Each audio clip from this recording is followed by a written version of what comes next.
All right, welcome to today's presentation, The Hierarchy of Carbohydrates. I'm Dr. Mike Roussel. I'm really excited about today's presentation because I think the hierarchy of carbohydrates is a really simple, I wanted to come up with something that was very practical, that really sugared down, no pun intended, all the kind of essentials of carbohydrate restriction when it comes to weight loss.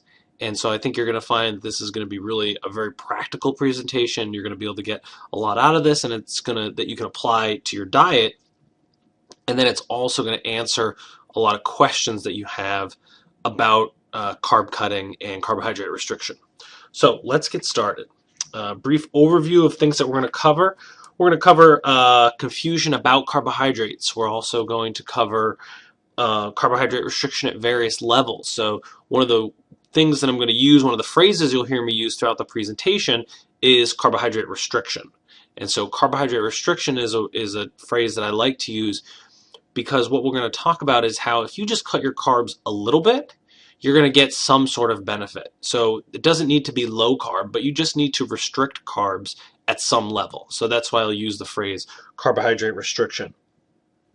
We'll look at the dietary spectrum of carb cutting, and you can see when we get into this carbohydrate restriction, there are a lot of different ways and different levels in which you can cut carbs. Talk about carb cutting for fat loss, and then we'll really get into the hierarchy of carbohydrates, looking at each one, each food group in the hierarchy, and then at the end, kind of a practical application, how you can apply this to your own fat loss diet. So let's get talking about carbohydrate confusion. And carbohydrates are really confusing. And one of the reasons is that they can be grouped. There's so many types of carbohydrate containing foods, and there are so many types of carbohydrates. So if we look at grouping carbohydrates, something that pretty much everybody has heard and has a general idea of what it means would be simple versus complex carbohydrates. So when we look at simple versus complex carbohydrates, this is usually, you'll also hear described as fast and slow carbohydrates. But the simple and complex naming, kind of those definitions, have to do with the chemical structure of the carbohydrates. So simple carbohydrates are, just simple single molecules, whereas complex carbohydrates are carbohydrates that are bonded together, maybe in a branched structure, and these are thought to digest slower, whereas simple carbohydrates are digest faster. But really, this is a very bad way to categorize carbohydrates because there are complex carbohydrates that have very rapid and aggressive effects on your blood sugar. So just because something is a complex carbohydrate doesn't mean it's slow digesting, and it doesn't mean that it's going to cause slow increases in your blood sugar levels. There are a bunch of complex carbohydrates that are going to have cause very rapid rises in your blood sugar. So I really don't like the simple versus complex categorization. So the next way that carbohydrates are often categorized is glycemic index. And so this graph does a really good, very simple way of explaining the glycemic index of a carbohydrate. So the glycemic index of a carbohydrate is basically a rating system. It's a rating system that we use for carbohydrates.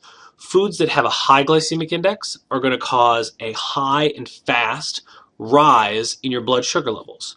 Foods that have a low glycemic index, as shown in this graph, are going to have a low and slow effect on your blood sugar levels. They're going to cause a low and slow increase in your blood sugar levels.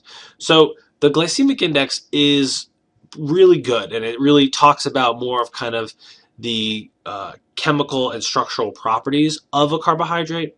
But, there is a lot of criticism about the glycemic index, kind of the methodology, if it really translates when you start adding in other foods like proteins, carbohydrates, other carbohydrates, adding in fats into the mix, which is really how we eat a lot of our meals. But despite all its criticisms, the glycemic index is a pretty good way of kind of describing and categorizing carbohydrates. Then another one that's become a lot more popular when we talk about types of carbohydrates would be whole grains. And I'm sure you've seen this sticker before on foods that contain whole grains, right? 8 grams per more or more per serving, and it says here eat 48 grams or more of whole grains daily. So whole grains, yes, whole grains are good.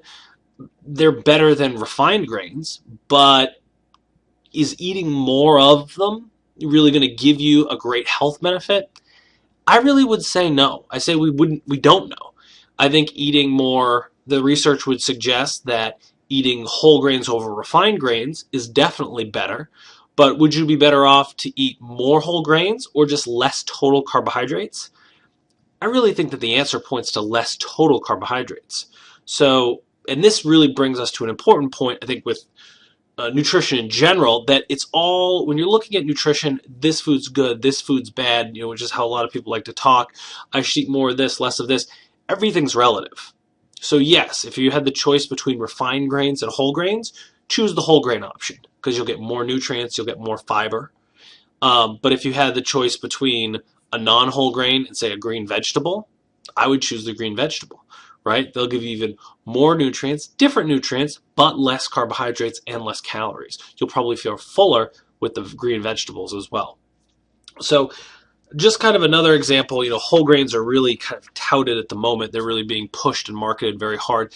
But I really think that the reality is when you look at the research behind supporting the benefits of whole grains, it doesn't suggest or show that they are this unbelievable food. Hands down better than refined grains, but I think that's really kind of where it stops. So now if we look at carbohydrate restriction at various levels, you can see, and one of the things that I really don't like is when people talk in very relative terms. This happens a lot with protein, and it happens a lot with carbohydrates as well.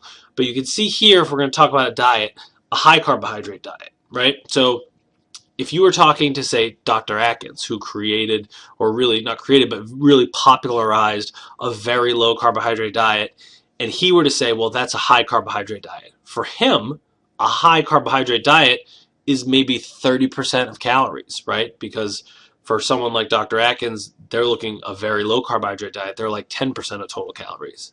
Whereas the dietary guidelines, or say my pyramid, right, is about 55 to 60% of total calories.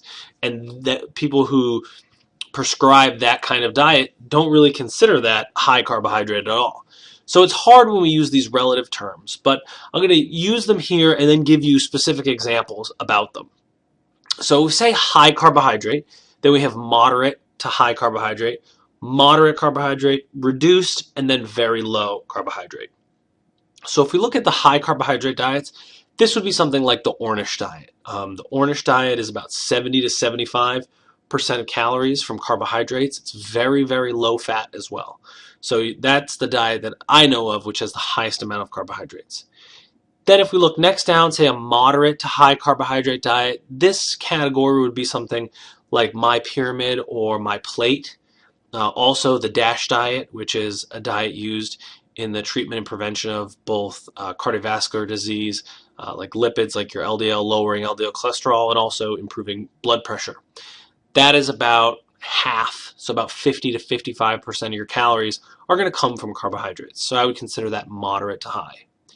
Then when we get down to, say, a moderate carbohydrate diet, an example of that would be a zone diet. Now, zone is synonymous with the 40-30-30 macronutrient breakdown, where about 40% of your calories come from carbohydrates. So slightly less than what you would get with the DASH diet or something from the dietary guidelines, and almost half of what you would get with an Ornish diet. Next, reduced carbohydrate diet. We consider that something like a paleo type diet. So we're looking at less. I know a lot of paleo folks kind of tout a zone 40-30-30, but most people who practice paleo, like a Paleolithic way of eating, really don't get enough carbohydrates, and they eat so much fat that they never get their carbs up high enough. So that would be, say, a reduced carbohydrate diet. And then if we look at the lowest level, a very low carbohydrate diet. And for very low carbohydrate diets, this is really where we're talking about ketogenic diets or Atkins style diets, diets when you're only getting, say, between 20 and maybe 50 grams of carbohydrates per day. So not very much. Now, when we look at carb cutting, one of the things about carb cutting is carb cutting is going to optimize fat loss. Now, when you start with diet, you want to cut carbohydrates over proteins and fats because carbohydrates, when you eat them, directly stimulate your body to release a hormone called insulin. So insulin is a hormone whose job is essentially the opposite of fat loss. If we think about fat loss, right? Fat loss is about taking energy from within a fat cell and getting your body to unpack it and then release it into your system so your body can use that stored energy. So we're taking energy out of cells so your body can use it. Insulin's job is to basically take energy or sugar from your bloodstream and stuff it into cells. So your body doesn't like to do things that work counter to each other. So your body's not going to want to be putting sugar into fat cells while at the same time taking fat and taking it out of fat cells. So insulin has the opposite action of what we're looking for with fat loss. So as we reduce carbohydrates in our diet, our body's going to release less insulin, right? Because that carbohydrate stimulus isn't going to be there anymore. And thus it's going to make it more optimal, your hormonal environment is going to be more optimal for when it comes to fat loss. And you can see here we have, but as kind of a nice graphical representation of what happens when it comes to when you cut carbs and lose weight. So there was a meta-analysis that looked at weight loss trials, and at 6 months into weight loss, the low carbohydrate groups lost about 9.2 more pounds than a higher carbohydrate group. Now, when you look at 12 months, the groups had about equal weight loss. But I would say this is less to do with carbohydrates and more to do with the function of weight loss studies. At 12 months, pretty much all weight loss diets work the same. And while we don't have a very kind of crystal clear answer for the cause of this, my hypothesis or kind of my feeling about it is it has less to do with the diets and more to do with the people sticking to the diets. And that just between 12 and 6 months, the mechanics of the study change. People don't get as much face time. They don't get as much support from those study researchers. They're left on their own a little bit more.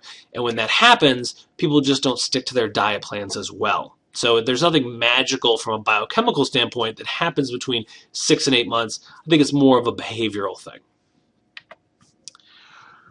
So one of the things about carbohydrates is we talked about is they're very confusing. So I want to show you how we can clear up this confusion with a couple very simple tried and true fat loss rules, and then show you how the hierarchy of carbohydrates fits right in there to help you and support these rules. So here are the 2 rules. The first rule is the more weight you have to lose, the less carbohydrates you should eat. Okay, so this is very simple. So if you have to lose 50 pounds, you're going to be eating a lot less carbohydrates than a person who, say, only has to lose 5 pounds. Okay, really simple. And what happens when we cut carbs in this fashion is that it's going to reduce calories and carbohydrates. So you kind of get a double-pronged approach. And when we're reducing carbohydrates, we're going to get better insulin control, less secretions of insulin, so it's going to make fat loss more optimal. And also, generally, the more weight you have to lose, the less the lower efficiency kind of your body has with insulin. So your body's not as well. In diabetes, which is an extreme example of this, it's called insulin resistance. So maybe you have to lose 50 pounds. Your doctor might not classify you as insulin resistant, but you're definitely not insulin efficient. And so when we lower your carbohydrates, we kind of take that roadblock away from your physiology and away from your body so you can lose weight more easily. So the second rule, kind of overarching rule of fat loss, which also plays really well into the hierarchy of carbohydrates, is that you want to lose fat while eating as many calories and as many carbohydrates as possible. Okay? Now, this goes counter to what a lot of people do. A lot of times when you start a diet, maybe you've done this in the past, you start a diet and you just start restricting, and you restrict and you restrict, and you cut carbs and you cut calories and you cut all this stuff, and you lose weight initially, right? You're going to lose a lot of weight because let's say you're eating 2,500, 2,700 calories per day, and all of a sudden Day 2, you're eating 1,500 calories per day, right? That could be about 1,000 calorie deficit or more. So of course your body's going to respond with a lot of weight loss. But then your body's going to catch up, right? And it's going to adapt. Your body is amazing at adapting. And so once it adapts and it increases kind of mechanisms that make it more efficient. So it starts to eke every single, morsel of energy that it can out of the calories that you're feeding it. Then all of a sudden you don't lose weight at 1,500 calories anymore. So what do? You have to restrict calories even more. So maybe you're down to then 1,200 calories. And then what do you do when your weight loss stops? You got to restrict any more. And then you're like under 1,000 calories per day. And it's a very dangerous, unhealthy place to be. So what you want to do instead of doing that, and then you deal with the whole, if you're eating, say, 1,000 calories per day and doing all this exercise to lose weight, what happens when you're done losing weight, right? It's a lot harder because most people, to be completely honest, don't have the patience to slowly add back 100, 200 calories a week until they get back up to their normal calorie intake. No, they just go back to eating normal, right? Eating 2,500 calories per day, and then the weight just piles back on. So instead, what I want to do, what I would suggest you do, is you lose fat while eating as many calories and as many carbohydrates as possible. And this means taking small, stepwise reductions in the foods that you're eating. So you're going to reduce some food, then you're going to watch, and your body's going to lose weight, and it's going to lose weight, and then eventually you'll plateau, right? And then you restrict a little bit more food, and then you're just going to lose weight, and then you'll plateau. And you just keep repeating that process slowly. And what you're going to find is that you're going to be able to eat a lot more, right? Yes, you're going to come to more kind of, I like to call them weight loss steps, not necessarily weight loss plateaus, right? But they occur naturally anyway. And it's going to be a lot easier. It's going to be a lot more pleasant way to lose weight. And in the end, when you're kind of towards the end of your weight loss, you're going to be eating a lot more calories than you would have otherwise. So this is a very important and often overlooked rule. So how do you do this? You do kind of these stepwise reductions. You can achieve this via the hierarchy of carbohydrates, because we're going to take it and we're going to take these stepwise reductions in carbohydrates, each time getting your body to elicit a little bit more weight loss, and then when it stops, we'll elicit a little bit more weight loss by taking out another group of carbohydrates. And that's really where I think a lot of the magic and kind of practical efficacy of the hierarchy of carbohydrates comes from. So let's get right into this, into the hierarchy of carbohydrates. And one of the reasons why I like the hierarchy so much when I came up with it is because it's a practical food-based method. It doesn't involve counting calories. It doesn't involve a lot of minutia and micromanagement. It's food-based and it's very practical. So you can put it into action without really thinking too much or putting too much effort into it. It can just kind of flow as part of your life, as long as you're willing to meet and follow certain simple guidelines. And it's also good because it answers a lot of questions about carbohydrates. So at the beginning of the talk, we took some time to go through, some confusing topics about carbohydrates. Simple versus complex, high versus low glycemic, whole grain versus refined grain. But there are still a lot of other questions that people have. So common questions would be, how low should my carbs be, right? Or should I be eating whole grains? You'll hear, clients will tell me all the time, well, I hear whole grains are good for me, so I try to eat whole grains. Is that appropriate or not? And then maybe, well, will fruit make me fat? Should I stop eating fruit? Is that going to make me fat? Is that stopping weight loss? Or should I eat it because they're full of vitamins and minerals, right? That's another question. Or can I have pasta and still lose weight? Which carbs shouldn't I eat? Pasta's okay, but rice is not okay. What about potatoes?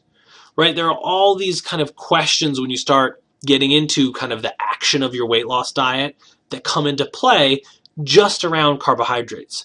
So we're going to simplify all these things with the hierarchy. So here's the hierarchy of carbohydrates. At the top, we have added sugars. Then we have refined grains, whole grains and starches, fruits, vegetables, and then green vegetables. And we're going to go through each one of these kind of step by step so you know exactly what we're talking about. And they're also laid out in great detail in your handout. Some of them are self-explanatory. Green vegetables or fruits, right? No problem. Added sugars, maybe you're not really sure what would that be, so we're going to go through all those. So the first thing, added sugar. Foods containing added sugar.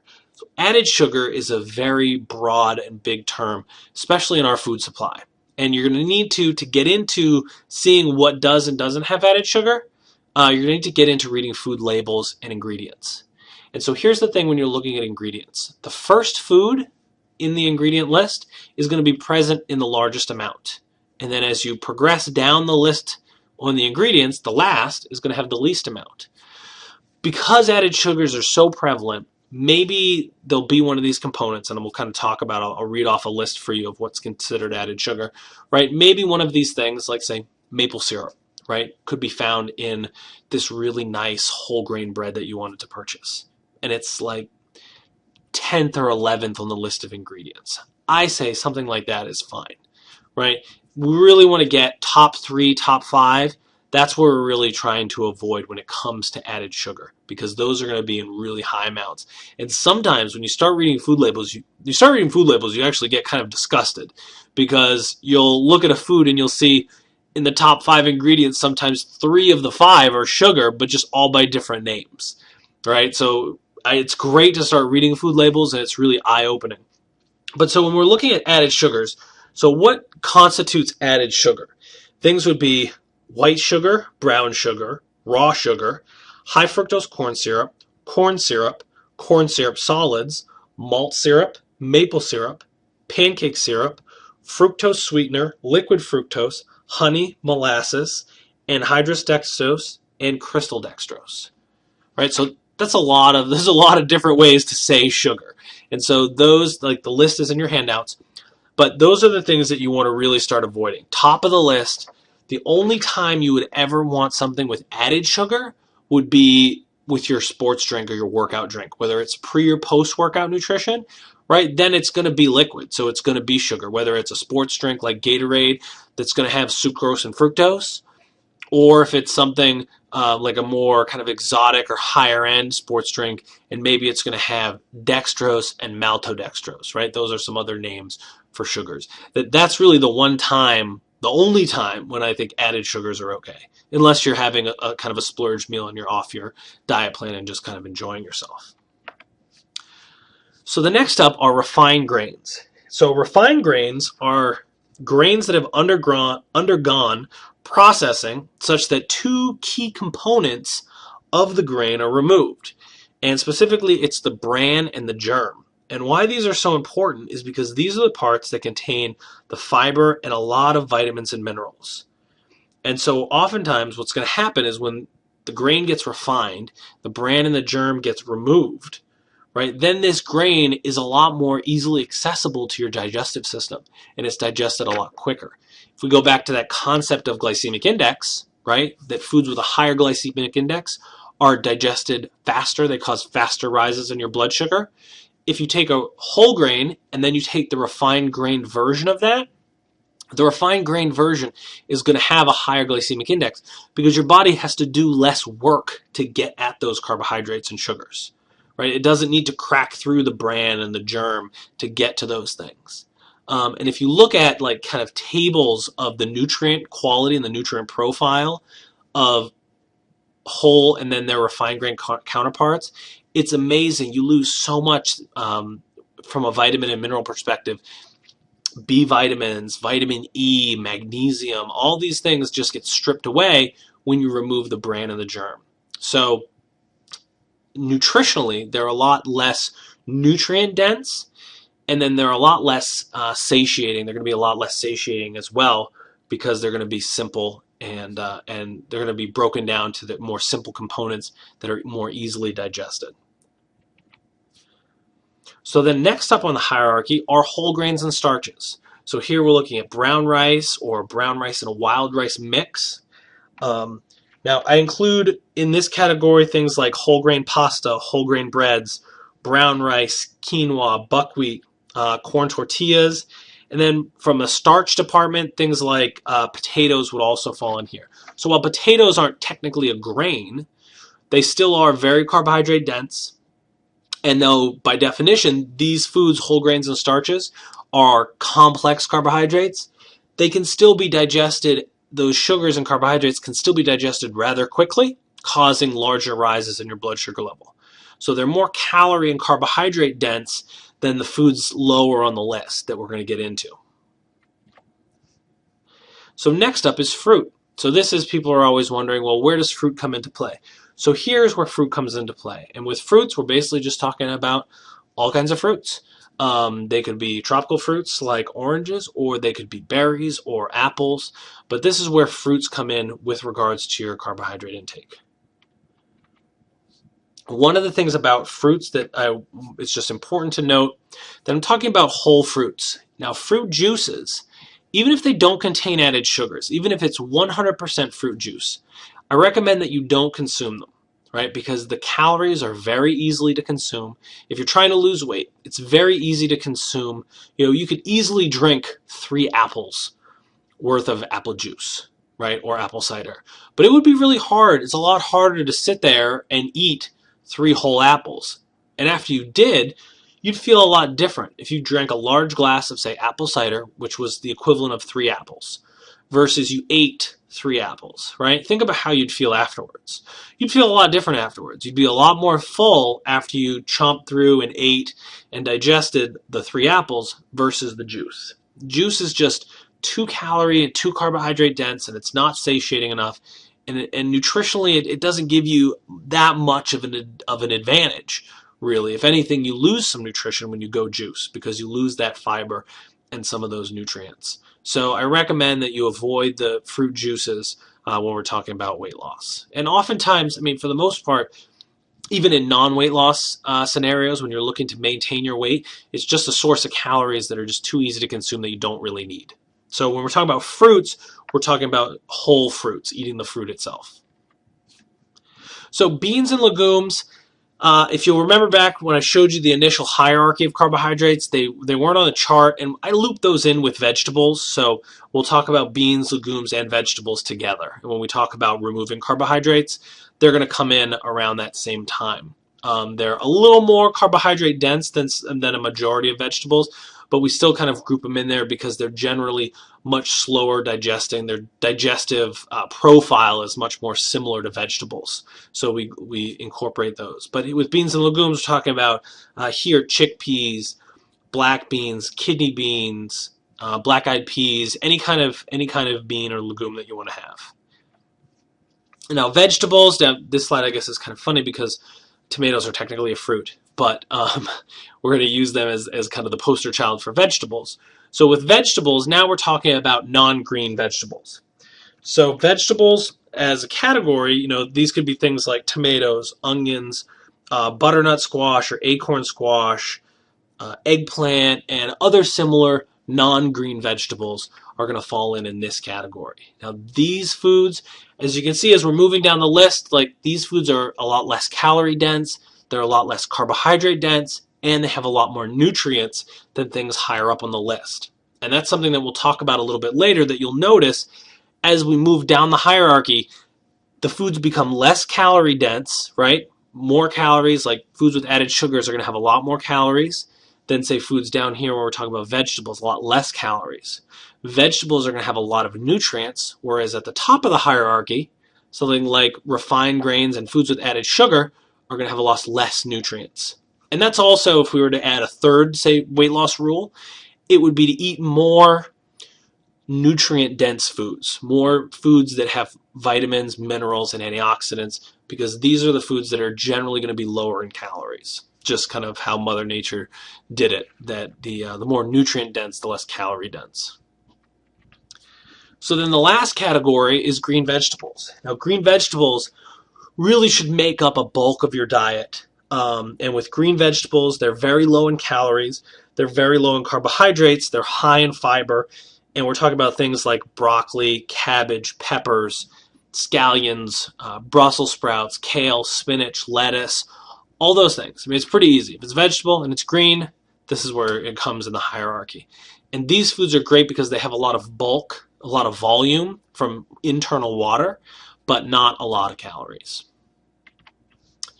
So now, how are we going to apply this? Let's look at the practical application of the hierarchy. So when you're going to lose weight and you want to start your diet, what you do is you start at the top of the hierarchy and you start removing foods, right? So initially, added sugars and refined grains really shouldn't be in your diet anyway, but if they are, right, let's get them out. So those would be the first ones to go.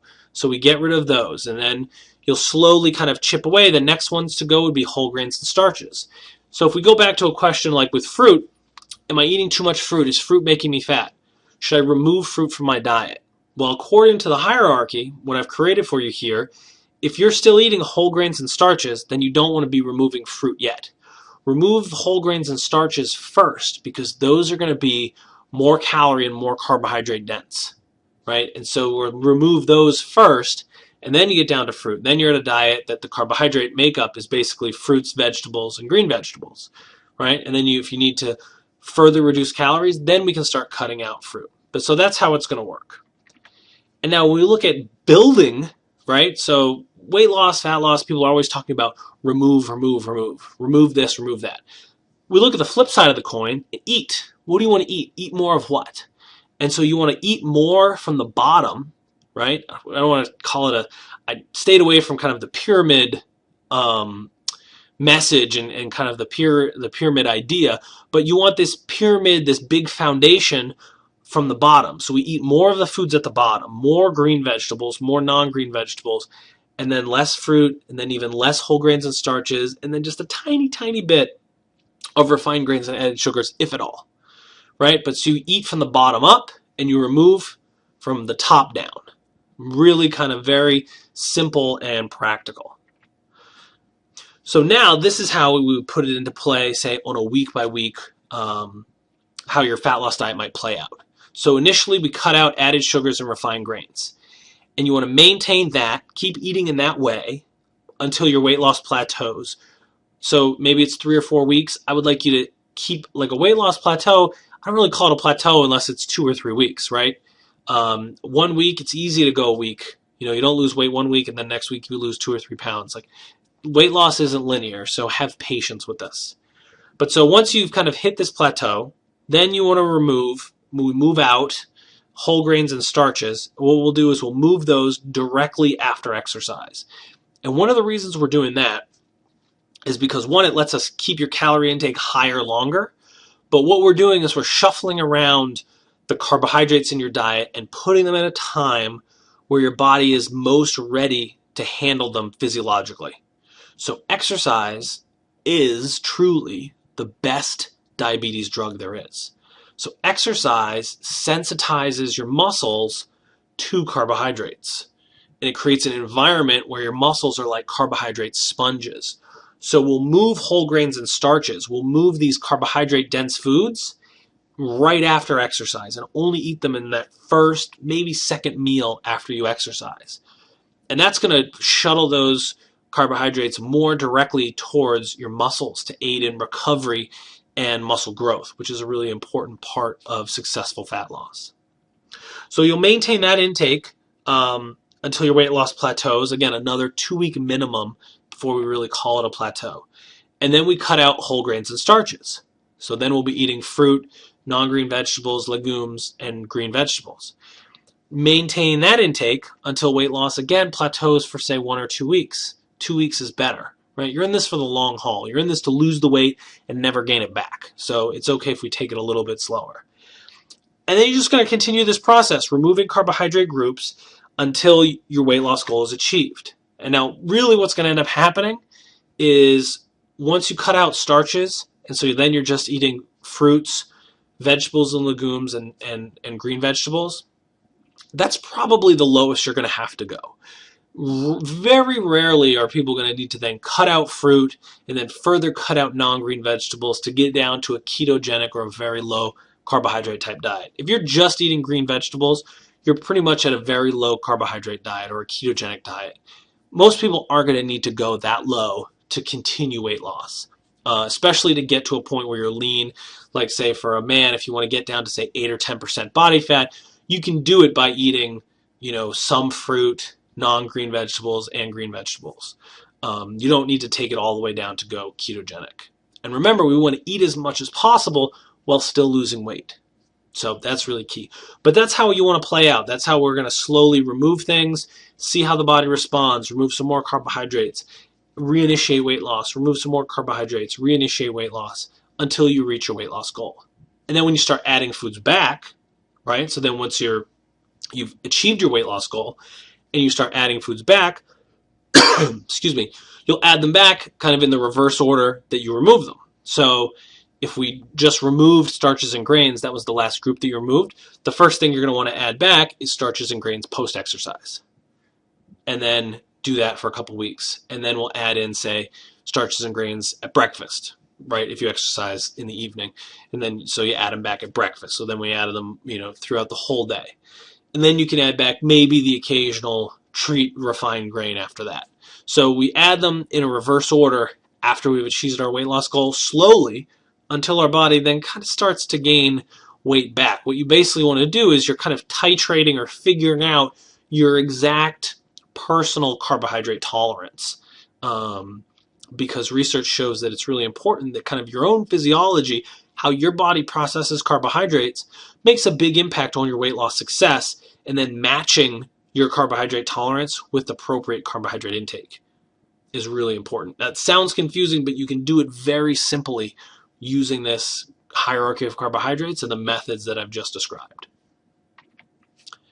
So I hope that has been really helpful for you. I hope that the hierarchy of carbohydrates has kind of set off a few light bulbs for you and shown you a really simple way that it's really simplified carbohydrates, answered a lot of your questions about should I eat these carbohydrates, should I eat those, when should I eat them, how much should I eat them if I'm not losing weight, if I'm trying to lose weight. Hopefully I've kind of streamlined it all for you with the hierarchy. Now if you have any other questions, just post them right below the video. And I'm more than happy. I want to hear from you. I want to hear your questions, and I'll answer them in the comment section right below. But if you haven't already, print out the handout that goes along with this presentation so that you have it, and then ask any questions you have below, and I'll make sure that I answer them so we can get you on the right track. Okay? So thanks so much for allowing me to be your nutrition coach, for watching this presentation. And I hope you got a lot out of it, and make sure that you pick up and watch a lot of the other presentation seminars that we have at microcell.com. All right, thanks a lot. Have a great day.